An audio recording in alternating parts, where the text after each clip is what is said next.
Hello there, you're now with me, Shulch Macho, for TVS English News at 5. Let's begin with the headlines. Sarawak is looking into ways to increase paddy production by boosting its rice self-sufficiency level, said State Minister for Food Industry, Commodity and Regional Development, Datuk Sri Dr. Stephen Rundi Utom. Adding that meeting with the Premier Sarawak, Datuk Padiggi Tan Sri Abang Johari Tunapeng, would be held today to find the best solutions and long-term plans to improve paddy production and rice supply. Currently, the state's self-sufficiency rate for rice is still low at about 34%. And as a matter of fact, 5 minutes from now, I'll be discussing with Premier how to improve the volume of our paddy and so on.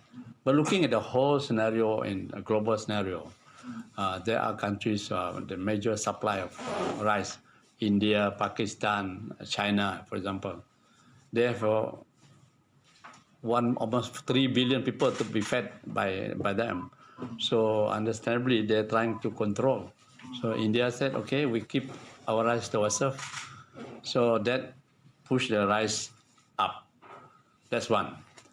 Two, there are also some irresponsible people trying to make sure that our rice is treated as imported rice. So the price also go up. And then we hope that Bernas can look into all this. And nonetheless, our job is to make sure that our supply is sufficient. As of now, for Sarawak, it's only 34% SSR, self-sufficiency ratio we have. That means 66% we have to import. So we want to reduce the deficit. Rundi also ensured that the state government will strive efforts for the best solution to ease the burden of the people in facing the rice shortage crisis. So when we do so, this is what I used to preach in the longhouses of Ivan Kampong. If we give something, make sure it's targeted assistance.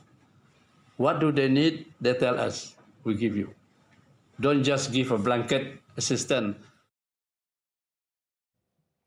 There has been no official request made by the Sabah and Sarawak governments in regards to discussions on the use of the term wilayah or region as of now. Minister in the Prime Minister's Department of Sabah and Sarawak Affairs, Dato' Armizan Muhammad Ali, stated that it is important to hear the views of the Borneo states on the matter.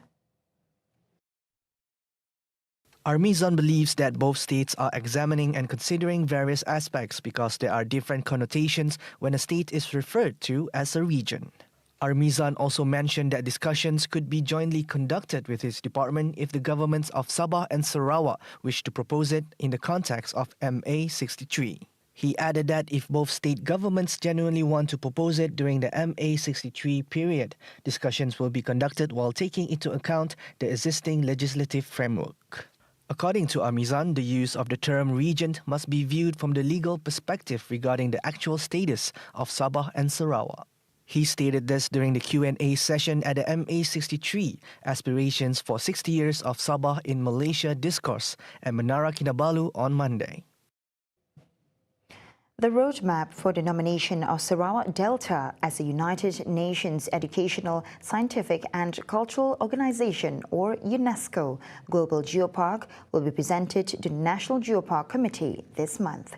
Sarawak Forestry Director Dr. Hamdin Mohammed, who is also the State Scientific Conservation and Heritage Working Committee Chairman, said the roadmap, known as Aspiring Sarawak Delta UNESCO Global GEOPARK, was discussed in an interagency workshop that began today. The workshop, according to Hamdin, would develop a geopark planning framework encompassing various components such as goals, vision and objectives, natural resource conservation plans, public education plans, tourism activities, and cultural and historical preservation. The Sarawak Delta was certified as the 6th National Geopark at the National Geopark Committee meeting on June 20th last year.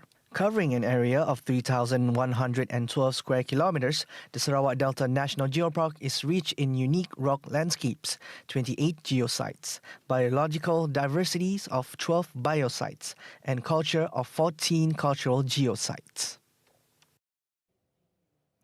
Sarawak is confident of achieving the target of 3 million tourist arrivals in 2023.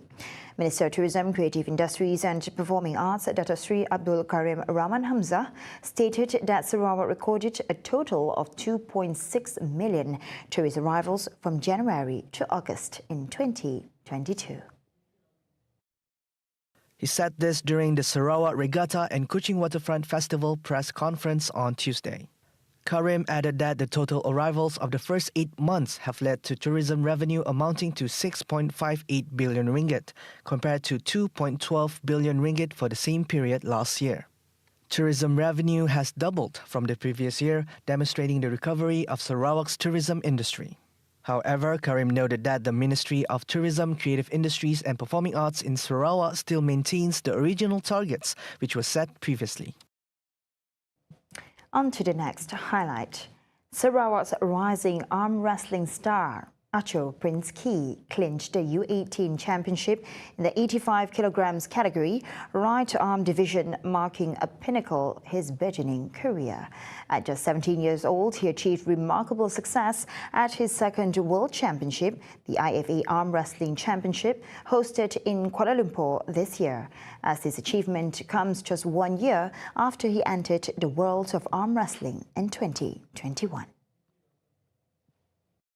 Acho's journey has led to an impressive collection of 11 medals across various categories and competitions.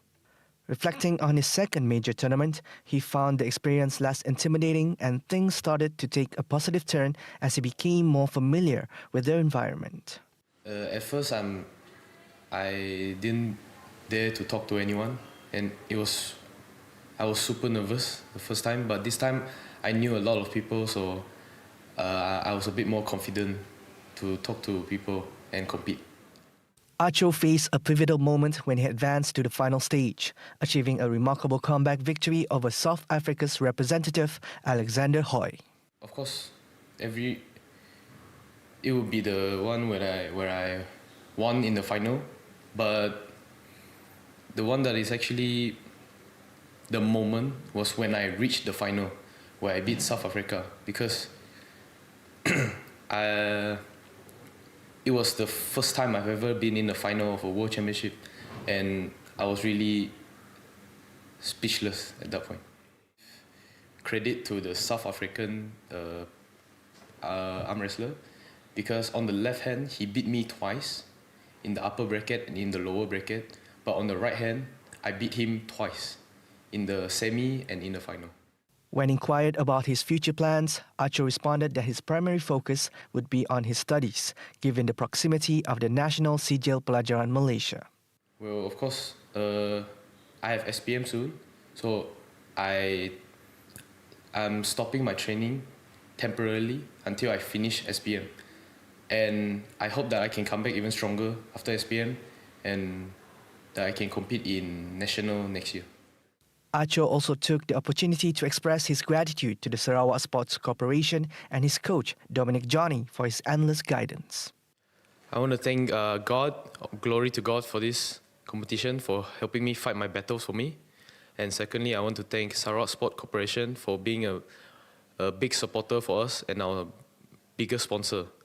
And third, I want to thank my coach, Dominic Johnny, for guiding me throughout this competition and my past competitions. And lastly, I want to thank everyone, my family, my friends, everyone.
Welcome back. Parties found hoarding rice in the country would be brought to court. Prime Minister Dato Sri Anwar Ibrahim warned that he has given the directive to Agriculture and Food Security Minister Dato Sri Muhammad Sabu to ensure the ministry's enforcement monitors the matter and takes actions against violators. Ada masalah. Memang dikeluhkan oleh rakyat sebagiannya. Memang kadang-kadang tak sampai beras ataupun beras import tinggi. Sebab apa? Presiden Jokowi 3 hari yang lalu kata Indonesia naikkan harga beras. Sebab 18 negara yang selalu ekspor beras telah menghadkan ekspor ataupun mengurangkan ekspor. Maka supply and demand naik harga. Baik. Kemudian ada juga kalangan yang salah guna, yang sorok, simpan. Dan saya bagi tahu Saudara Ahmad Sabu, arahan yang jelas kepada badan penguatkuasa. Kalau ada yang berani buat perangai buruk dalam keadaan orang susah cari beras, kamu sorok, kamu jaga. Kami akan cari kamu dan saman dan bawa kamu ke mahkamah. He also added in his speech at the Ceramah Mega Perpaduan Madani at Dataran Simpang Pelangai in conjunction with the Pelangai State by-election on Monday that the rice price hike issues would need more time to resolve. A total of 476 cases involving domestic problems, disability and death have been processed by the Social Security Organisation, with a total benefit payment reaching to 650,000 ringgit since the inception of the Housewife Social Security Scheme in December 2022. Mustafa Mahmud, Deputy Minister of Human Resources, said a total of 188,102 housewives nationwide have contributed to SKSSR, and out of that, 3,220 of them are in the capital city. He said this when speaking at the Madani Aspiration Carnival and Ayuh Daftar Suri at Pekeso campaign at the Bandar Tun Razak Sports Complex on Tuesday. Therefore, Mustafa called on more housewives to contribute to scheme for their own safety and well-being, especially with a subscription of only 120 ringgit per year. In a different update, he also mentioned that Pekeso's active labour market policy successfully placed 448,311 job seekers in positions between January and August 31st of the previous year. Bandar Tun Razak Member of Parliament, Datuk Seri Dr. Wan Azizah Wan Ismail, who also attended the Madani Aspiration Carnival, stated that it brought together approximately 20 employers, offering 3,000 jobs opportunities across diverse sectors and fields. And those were the updates on TVS News at 5. I'm Sholta Mato. Till next time, thank you for watching.